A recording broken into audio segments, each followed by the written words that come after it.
Ooh, how about the erosion of free speech in Canada and the USA and social media?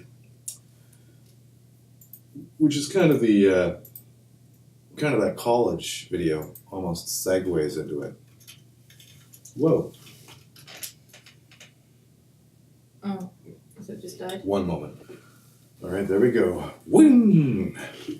Got a part and stuff like this. It's a no-budget podcast / videocast, and doing it from home here. The battery died in my light.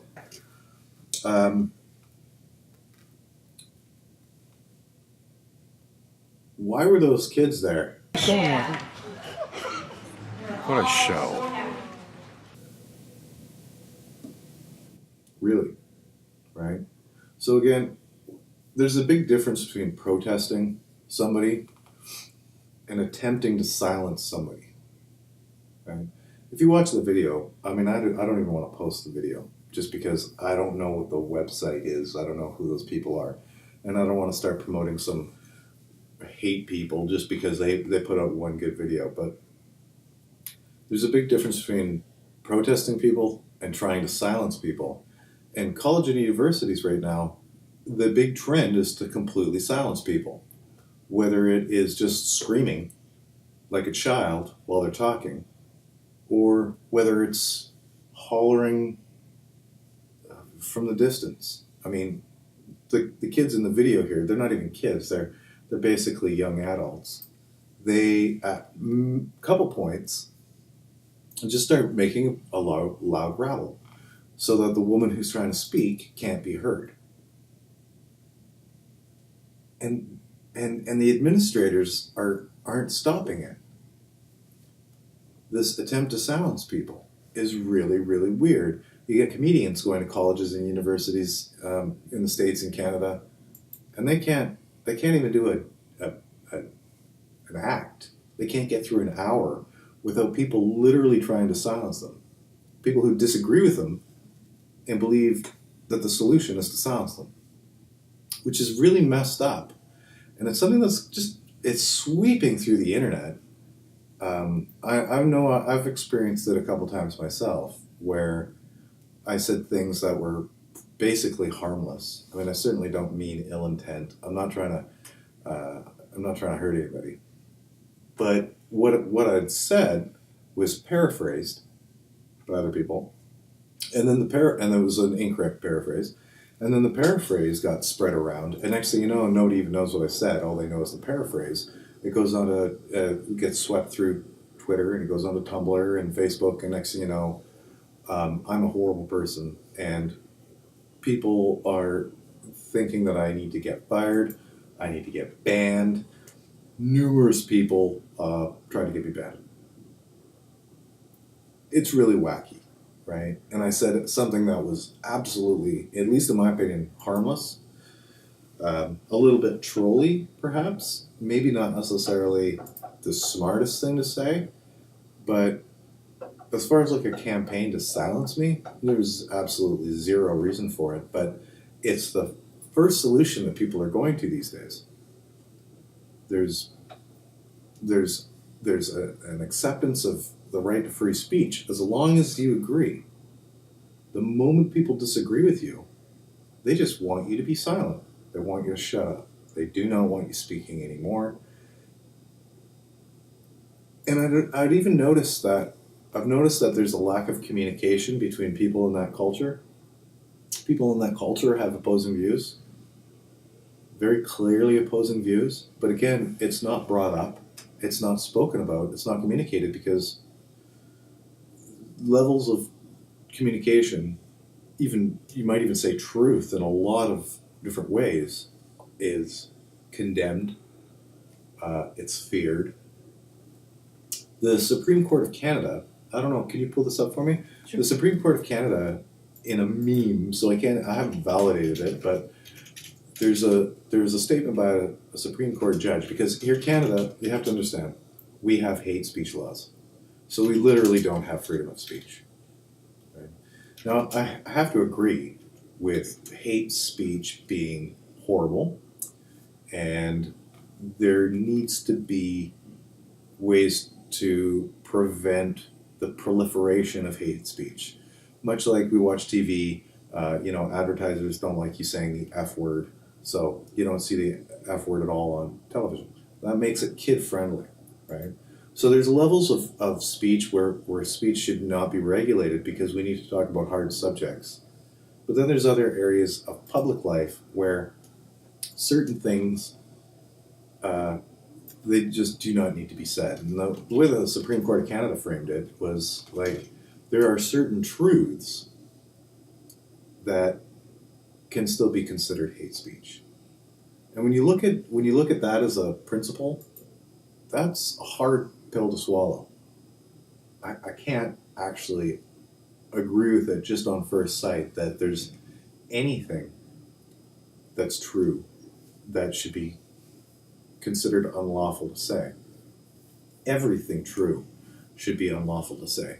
Non-truths are fully lawful. So to have speech regulated by whether or not somebody's offended by it is ridiculous. Everybody's offended by something.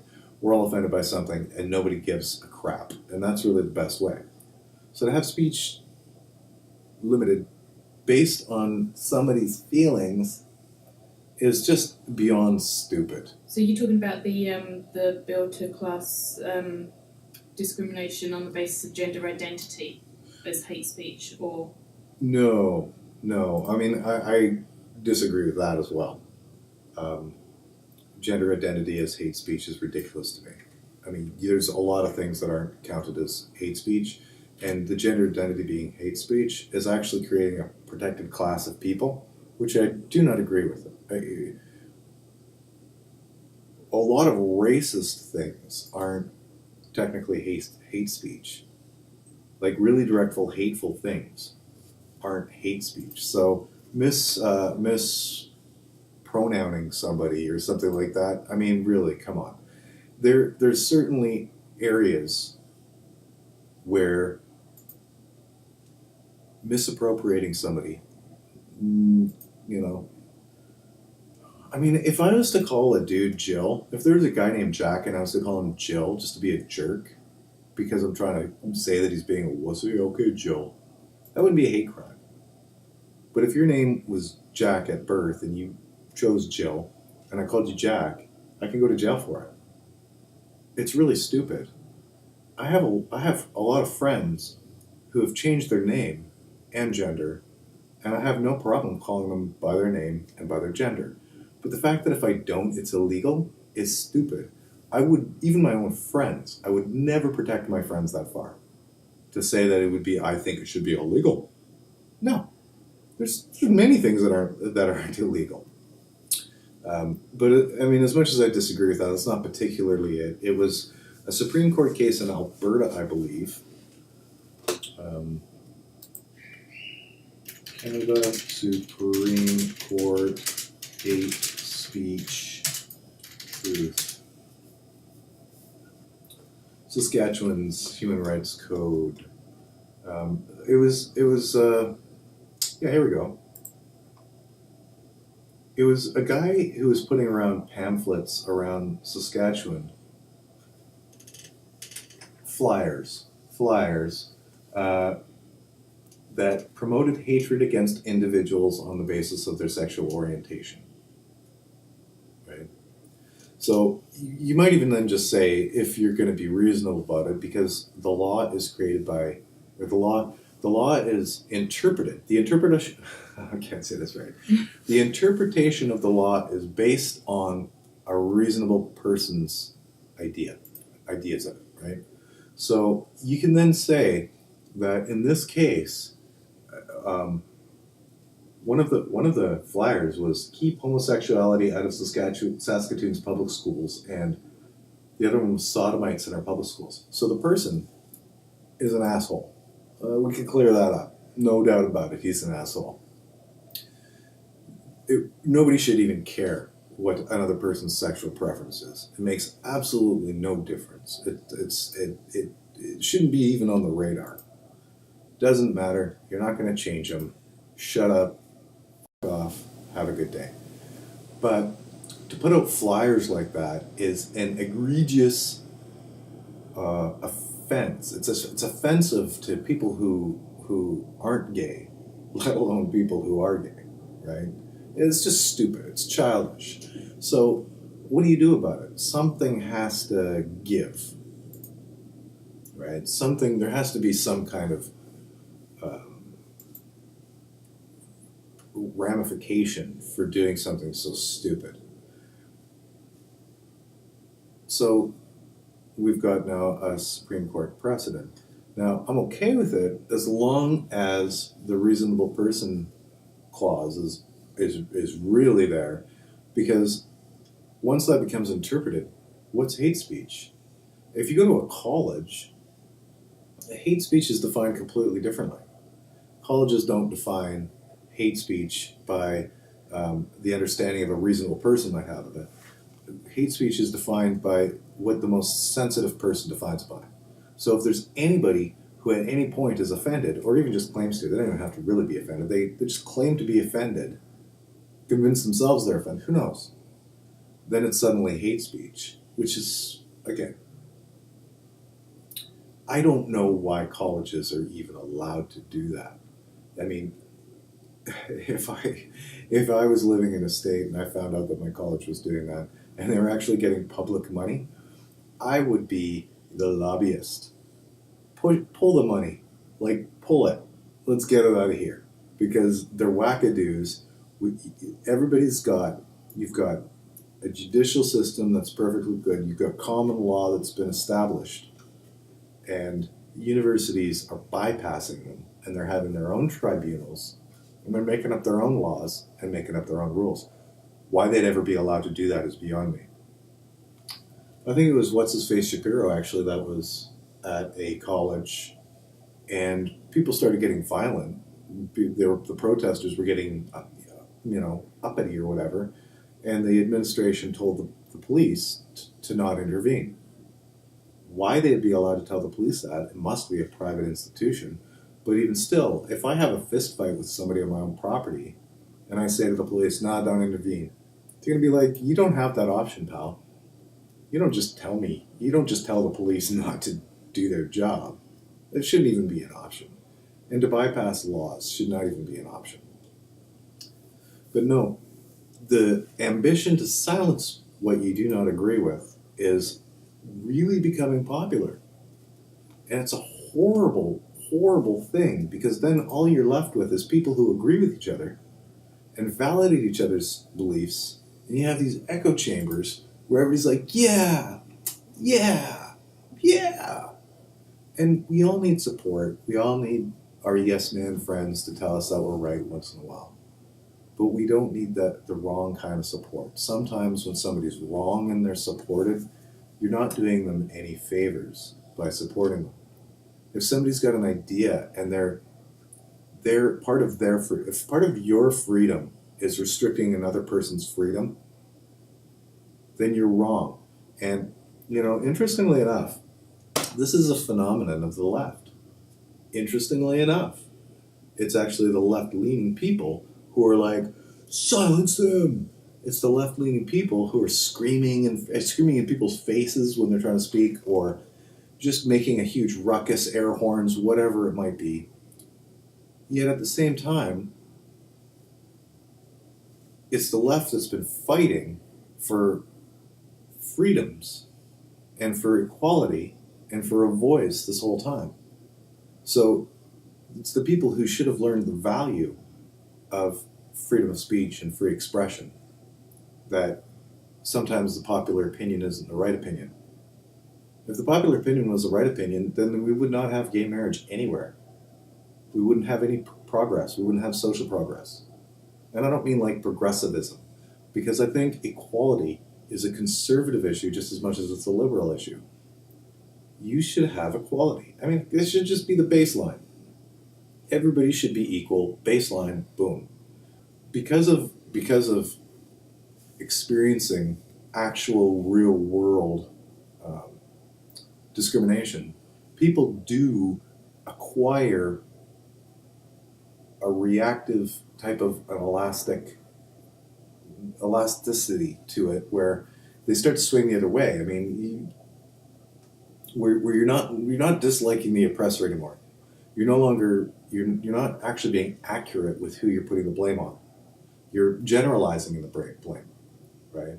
And the generalizations and pegging people and judging them based on their appearances and assuming things based on their appearances. It's like the mega hat thing.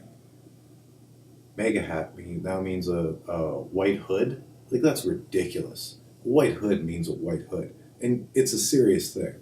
Historically, it actually really happened, and it was a horrible stain on the U.S. history, at least insofar as most of us are concerned. One of my friends, we were talking about the MAGA kid issue from some weeks ago, and I'd literally posted that, a MAGA hat is not a white hood, for Christ's sakes. This is stupid. And one of my friends replied saying, well, listen, I'm not making assumptions about people, but I've met people with the MAGA hat, and I know the things they say, and I know how they think, and it's racist. And I'm like, you don't get it, do you? Because just because you wear, you're judging somebody based on their outward appearance. How many times did that happen with a hijab or a burqa? How many times did that happen with the little Jewish skull cap thing? Well, I know what those people.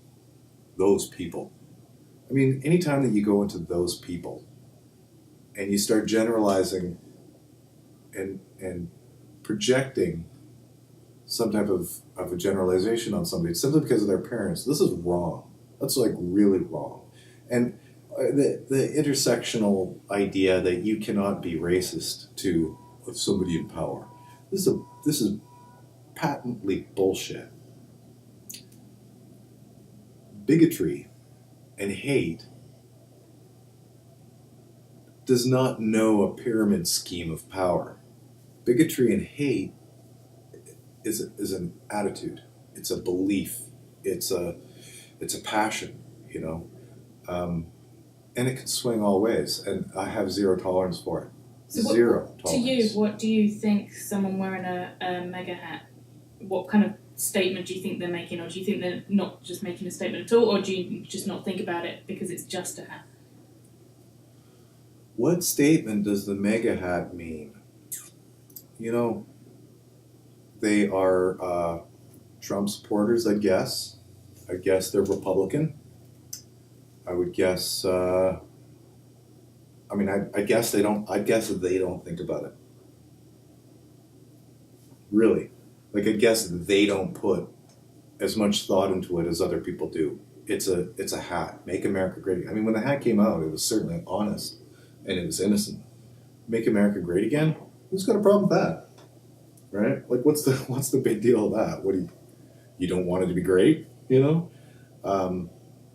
wasn't until people started associating the MAGA hat with bigotry and racism and repression. And again, that association. I mean, let's just say, I don't want to use another example because we get into a slippery slope, but there are people in this world who have particularly identifiable characteristics that do horrible things to people. And you'll find other people in the world with those same characteristics that don't do those things. And you can't project the behavior and attitude of the people who are doing the horrible things onto the people who aren't, simply because they appear the same for some reason, right? So there's sexist stuff. I mean, this is like Westboro Baptist Church. The Westboro Baptist Church is horrible, horrible, horrible people. So does that mean that everybody that wears a cross or is a Baptist is horrible? Absolutely not. Nobody would ever assume that. Right? And would you have to silence them before you even find out who they are? No. And the same goes with the MAGA hat. You have to give people the benefit of the doubt based on their own merits. Once you see somebody being a dick, they're a dick. But if you make assumptions of their character based on their outer appearance, then you're the dick. There's no way around it. And there's really only a few things. We've got swastika. All right, you wear a swastika. Huh? Hello? You wear a white hood. I mean, a swastika and a white hood. But they actually have history backing up that these are terrible symbols, that they're symbols of hate and death and... Yeah. I mean, I don't even think the Confederate flag means as much as the white hood. Because the Confederate flag, there's a lot of it that actually has to do with regional loyalties, right? Again, people aren't thinking of things. I would give people the benefit of the doubt that have a Confederate flag, that they don't have it because it to them represents racism, and that you know, there's certain races that are good and certain races that are bad. And for a lot of people, they just grew up with it. They were just exposed to it. That's part of their microculture. You know, it's like craft beer in Oregon. Yeah, it's kind of gotten douchey and out of control, and you see a guy drinking a craft beer with a beard and skinny jeans and a flannel jacket, and you're gonna think he's a douchebag, right? To a degree, but if you do, then you really have to question yourself. Give the guy a chance. I mean, he could be the sweetest guy in the world. He could be like, "What do you do for a living?" It's like, I'm the guy they call to dig, animals out of the sewer and then take them to the vet and make sure they're healthy. It's like, oh, okay, you save animals for a living. Well, I'm not going to judge you anymore. I feel like a jerk. Turns out I'm the asshole.